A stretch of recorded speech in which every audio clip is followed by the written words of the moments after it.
सबसे पहले खालिद मकबूल सिद्दीकी साहब, आप बताइएगा, आपके हवाले से भी खास तौर से एहसन इकबाल साहब ने कहा कि एमक्यूएम तो मुतवस्सत तबके की बात करती है कि उन्हें कराची के नौजवानों की बेरोजगारी नहीं नजर आ रही है, बदहाली नहीं नजर आ रही है। आप एज ऑफ नाउ क्या सोच रहे हैं? वो बिल्कुल सही कह रहे हैं। हमें खुशी है कि उनको अब नजर आनी शुरू हो गई है ना। हमें तो 30-35 साल से सारी जद्दोजहद ही कर रहे थे। कराची का बड़ा मसला बेरोजगारी का मसला है। महंगाई जो इस वक्त हो रही है वो भी गैर मामूली है। और हमने तो पीएम साहब से भी कहा था कि आपके वो फैसले में हम शरीक नहीं है, उसका तो बोझ कैसे उठाएंगे हम।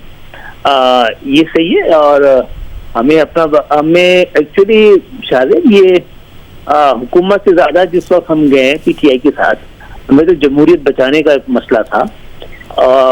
उनकी बात सही है, लेकिन हम उनके साथ भी रहे हैं। कराची के मसाइल वैसे ही रहे, लेकिन हाँ ये मुश्किल वक्त है। एमक्यूएम को इस हवाले से कुछ ना कुछ तय करना है और यही दौर है।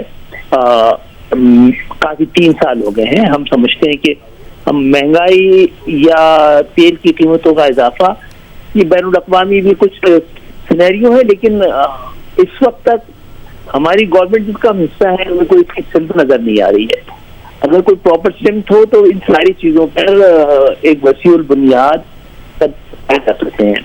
इसकी कमी नजर आ रही है, ये मुझे कहने की इजाजत दीजिए। खालिद मकबूल साहब, मुझे ये बताइएगा कि जो बार बार 3 साल से बात की जाती है कि हुकूमत की कोई सिमत नहीं है। आप तो खुद काबीना का हिस्सा रहे, अब भी आपके पार्टी के रुकन काबीना का हिस्सा हैं, तो काबीना में आपको क्या वजह नजर आई है कि सिमत क्यों नहीं है हुकूमत की? देखिए, मैं जिस वक्त मैंने वजारत से इस्तीफा दिया, मैंने यही कहा था कि नियतों पर शुबा करना जरा टू अर्ली होता है, लेकिन संजीदगी की कमी का शिकार रही है हुकूमत। क्यों? इसका जवाब वो लोग ज्यादा बेहतर दे पाएंगे। वैसे मगर 2018 में नजर आया कि आपका मुकाबला तहरीक इंसाफ से हुआ उन कॉन्स्टिट्यूंसीज में जो आपका स्ट्रांग एरिया है, जो सिंध के शहरी इलाके हैं। तो अब अगर हुकूमत की कारकर्दगी आपके अपने मुताबिक अच्छी नहीं है, तो अगर पीटीआई ने उन सीटों पे जीता था जो आपकी सीटें थी रिवायती तौर पर, आप वो सीटें वापस कैसे लेंगे? अगर आप हुकूमत की कारकर्दगी ठीक नहीं है तो उसका बोझ आप पे साथ क्यों नहीं पड़ेगा? ठीक है, ये बात हम कह चुके हैं और आपके मीडिया के थ्रू भी कह चुके हैं कि जनाब जितना हमारा हिस्सा है उतना इल्जाम तो हम लेंगे, लेकिन हुकूमत अगर बहुत सारे फैसलों में हुकूमत को याद भी ना रहता हो बहुत सारे फैसलों में कि उनके कुछ इत्तेहादी भी हैं जिनको अपने अवाम को जवाब भी देना है, तो हाँ ये मुश्किल मरहला है। और खास तौर पे एमक्यूएम के अंदर ये गुज़श्ता 1 साल से तो इस हवाले से बड़ी बेचैनी पाई जाती है और इसको हमें एड्रेस करना है। हम बैठेंगे इंशाल्लाह 1-2 दिन में, और सिर्फ ये सियासत करने के लिए तो नहीं, पाकिस्तान में जिस लोअर मिडिल क्लास को हम रिप्रेजेंट करते हैं वो तो बहुत मुश्किल में आ गई है इस दौर में।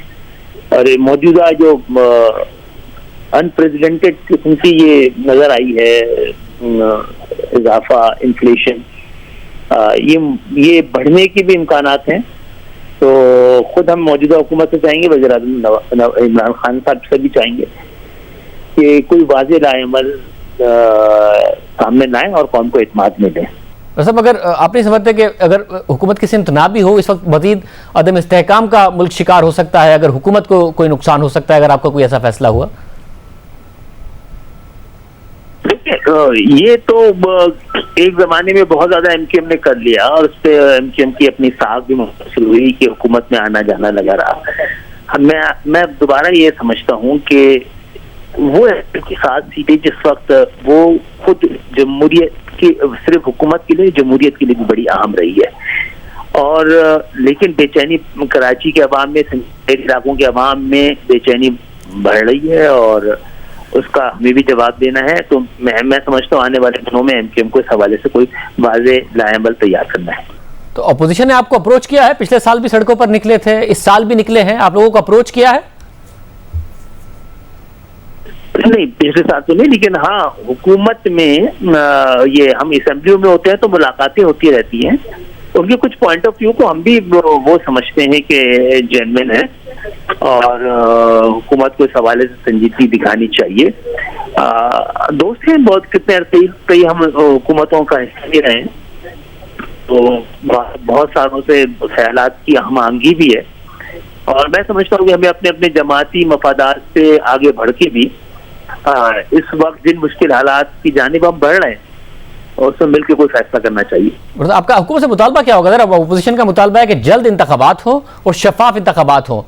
शफाफियत के हवाले से आपके अपने सवाल 2018 पर रहे, तो आप समझते हैं कि वक्त पर हो मगर शफाफ हो, या आपकी क्या पोजीशन है? अच्छा, ये तब्दीली आई है। ये पाकिस्तान मुस्लिम लीग नून तो वो कहती थी कि हम किसी को सियासी शहीद नहीं बनने देंगे। अगर किन वजूहात की वजह से ये तब्दीली आई है, हुकूमतों को वक्त पूरा करने देना चाहिए। हाँ, इलेक्शन अर्ली हो या वक्त पे हो, उनका शफाफ होना जरूरी है, और इसकी गारंटी कौन लेगा ये कोई नहीं बता पा रहा है।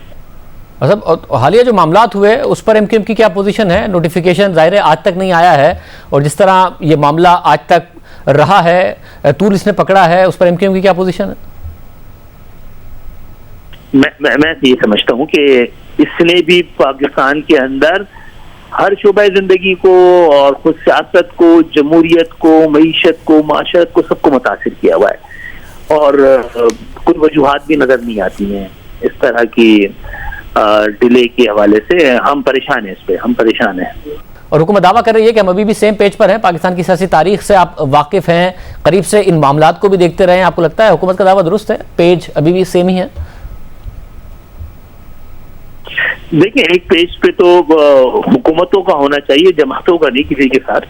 और ये लफ्ज भी हमने पता नहीं क्यों इस्तेमाल कर लिया, लेकिन मेरा ख्याल है अब सूरत हाल हम आंगी में तो कोई फर्क जरूर आया होगा।